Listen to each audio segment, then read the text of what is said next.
Després del derbi contra el Targa, el Benavent rep la visita aquest diumenge del Peralada. El quadre gironí és un dels pocs conjunts que aquesta temporada ha estat capaç de vèncer el líder. El Benavent necessita els 3 punts per mantenir les distàncies amb els seus perseguidors. A més, l'equip vol retrobar-se amb la victòria després de l'empat de la semana pasada a la Plana. Sí, para nosotros el domingo será un partido importante porque después de empatar en Targa necesitamos sumar 3 puntos porque los demás equipos se han acercado y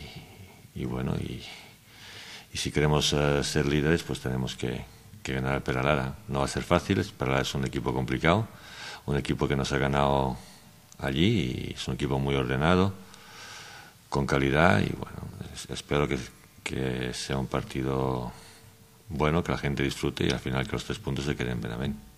Tot i ser expulsats en l'últim partit contra el Targa, Goya i Sant Román estaran a disposició de Ravnich.